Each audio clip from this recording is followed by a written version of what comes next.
तीन सिर वाली चुड़ैल। एक समय की बात है, मध्य प्रदेश राज्य में स्थित एक गांव बाबूपुर था। वह बहुत ही चमत्कारिक शक्तियों और तंत्र मंत्र के लिए मशहूर था। माना जाता था कि वह गांव में भूत प्रेत और ऐसी ही अलौकिक शक्तियों का वास था, और सबसे ज़्यादा उस गांव में तीन सिर वाली चुड़ैल का आतंक था। वह हमेशा ही किसी न किसी को अपना शिकार बनाती और उसे मारकर खा जाती। ऐसे ही कुछ दिन बीत जाते हैं। मोहन और उसका दोस्त हरि प्रसाद अपने बच्चों को गांव के छोटे से पार्क में घुमाने के लिए ले आते हैं। बच्चों ने इतनी जिद की कि वह दोनों मना ही नहीं कर पाए। अरे मोहन, हम अपने बच्चों की जिद की वजह से हम पार्क में घुमाने तो ले आए हैं, लेकिन तुमने तीन सिर वाली चुड़ैल का नाम सुना है? वह हमेशा ही इसी पार्क में रहती है और बच्चों को अपना शिकार बनाती है और उसे मारकर खा जाती है। हमें शाम के पहले ही पार्क से जाना होगा। हाँ भाई, सुना तो मैंने भी है कि वह तीन सिर वाली चुड़ैल हमेशा ही बच्चों को खाती है और उसको जो भी मिल जाए उसे ही मार डालती है। वह इतनी खतरनाक है कि उससे बचना नामुमकिन है। अब हमें शाम के पहले ही जाना होगा। एक बात बताओ भाई, हम उसे किसी न किसी तरीके से मरवा नहीं सकते हैं? किसी पंडित से या तांत्रिक से? अरे भाई, उसे मारना इतना आसान नहीं है। अगर इतना आसान होता तो पहले ही वह मारी गई होती। तुम उसे हल्के में ले रहे हो क्या? वह बहुत ही खतरनाक है। उसे मारने की तो छोड़ो, उसे कोई कैद भी नहीं कर सकता। चलो अब हम अपने बच्चों को देखें, क्या पता वह चुड़ैल शाम के पहले ही गार्डन में आ जाए। इसलिए अब हमें अपने बच्चों को देखना चाहिए और अपने घर चलना चाहिए।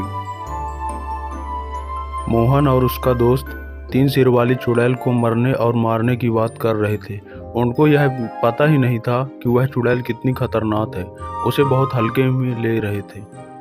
फिर वह दोनों अपने बच्चों के पास जाते हैं और उनके बच्चे बड़े प्यार से गार्डन में रंगोली बनाने में बिजी थे।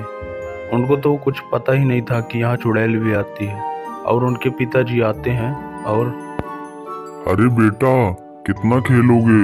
अब घर नहीं चलना है क्या? शाम होने वाली है, घर में सब इंतजार कर रहे होंगे। अब चलो जल्दी से। रुको बाबा, अभी तो मुझे रंगोली बनानी है और श्यामू के साथ और खेलना है। क्या हम थोड़ी देर बाद नहीं चल सकते हैं? नहीं बेटा, यहाँ हम अब नहीं रुक सकते हैं। शाम होने वाली है और इस गार्डन में मैंने सुना है कि तीन सिर वाली चुड़ैल आती है और बच्चों को मारकर खा जाती है, इसलिए अब चलो। फिर थोड़ी ही देर में रात हो जाती है और लड़कियों की चीखने की आवाज़ उसी गार्डन में और कुत्ते भौंकने की आवाज़ आने लगती है। काली रात में कुत्ते की भौंकने की आवाज़ बहुत ही खतरनाक लगती है। फिर उस गार्डन में एक भयानक चुड़ैल झूला झूलते हुए हंसने लगती है।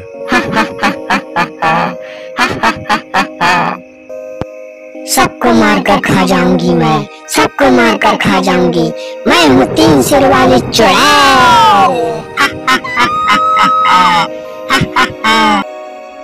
फिर चुड़ैल वहां से गायब हो जाती है और कुछ ही देर के बाद सुबह हो जाती है। सुबह होने के बाद मोहन की दादी माँ उससे एक तांत्रिक के पास जाने के लिए कहती है।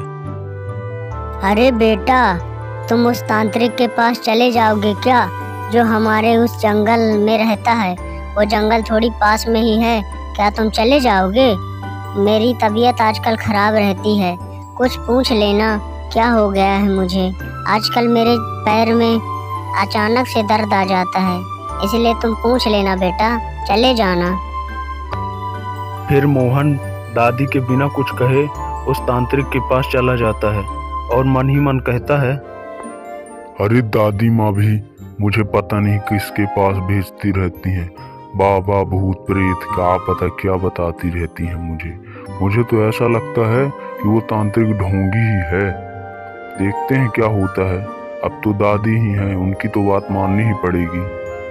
चलो चलते हैं उस बाबा के पास।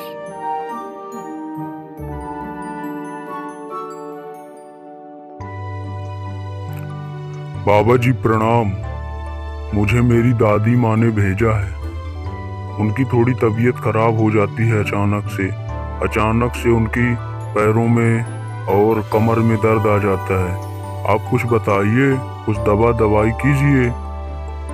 और बाबा, मैं आपसे एक बात पूछना चाहता हूँ। हमारे गांव में अफवाह फैली है कि 3 सिर वाली चुड़ैल रहती है। क्या ये बात सच है? अगर सच है तो उसको आप कैसे रोक सकते हैं बाबा जी? आप बताइए थोड़ी हमें भी इसके बारे में कि ये 3 सिर वाली चुड़ैल क्या है। हाँ बेटा, तुमने ठीक ही सुना है। वह बेहद ही खतरनाक और शक्तिशाली चुड़ैल है। उससे कोई मुकाबला नहीं कर सकता है। उससे वही व्यक्ति मुकाबला कर सकता है जो बेहद ही स्वभाव का भोला हो और उसने कभी पाप न किया हो। वही उसे मार सकता है, पर ऐसा व्यक्ति तो इस पृथ्वी में है ही नहीं लगता है। अब तो भगवान ही उससे बचाए। तुम बेटा ठीक से जाना अपने घर। अगर तुमको वह चुड़ैल मिलेगी तो तुमको मार कर खा जाएगी। तुम अच्छे से जाना अपने घर और उससे बच कर रहना। क्या बाबा, मैं उस 3 सिर वाली चुड़ैल के बारे में पूछ रहा हूँ और आप मुझे डरा रहे हैं। वैसे भी रात होने वाली है, अब मुझे जाना होगा, नहीं तो मैं तो मर ही जाऊंगा।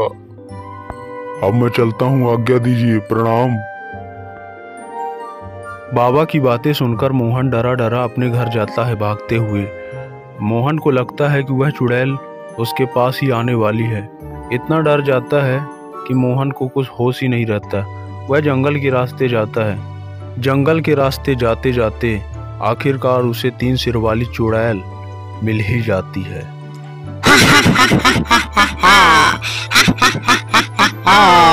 अब तू कैसे बचेगा दानव? अब तू कैसे बचेगा मेरे हाथ से? मैं तुझे मार डालूंगी, कच्चा चला जाऊंगी। चुड़ैल जी, मुझे जाने दीजिए, मुझे छोड़ दीजिए। मैं अब कभी जंगल नहीं आऊंगा। मुझे छोड़ दीजिए चुड़ैल जी, मुझे जाने दीजिए। मेरा घर में सब इंतजार कर रहे हैं, मुझे जाने दो। अरे मैं कैसे तुझे जाने दूं? तू तो मेरा शिकार है। अब मैं तुझे मारूंगी, तभी तो मुझे सब लोग डरेंगे मुझसे। तभी तो डरेंगे ना, नहीं तो मैं एक चुड़ैल कैसी? 3 सिर वाली चुड़ैल हूँ मैं, 3 सिर वाली। अब तेरी जीवन लीला खत्म। ले संभाल। बचाओ, बचाओ।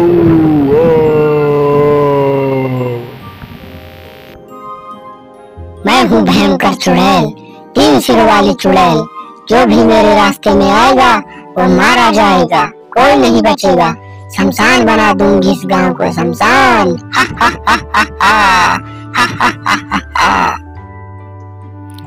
फिर 3 सिर वाली चुड़ैल मोहन को दर्दनाक मौत मार डालती है।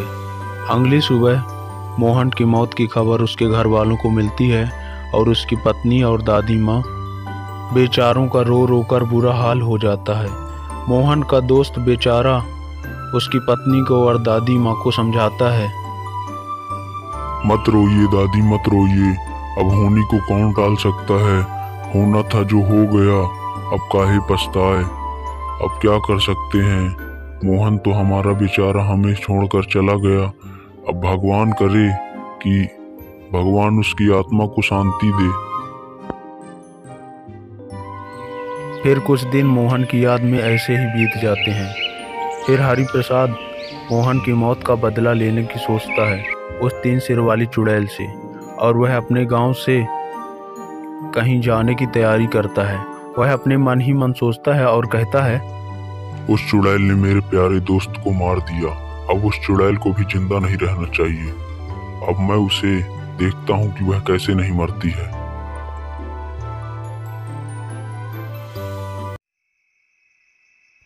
आखिर किसके पास जा रहा था हरिप्रसाद, और अपने दोस्त मोहन की मौत का कैसे बदला लेगा उस शातिर चुड़ैल से, और वह चुड़ैल कैसे मरेगी? आइए देखते हैं इसके अगले भाग में। हेलो दोस्तों, कैसी लगी ये हमारी हॉरर स्टोरी? अगर आपको अच्छी लगी हो तो कमेंट करें और हमारे चैनल को सब्सक्राइब करें और बेल आइकन के बटन को दबाना ना भूलें। मिलते हैं ऐसी ही मज़ेदार स्टोरी में अगले दिन। और हाँ दोस्तों, हमारी इस स्टोरी का अगला भाग जरूर देखें।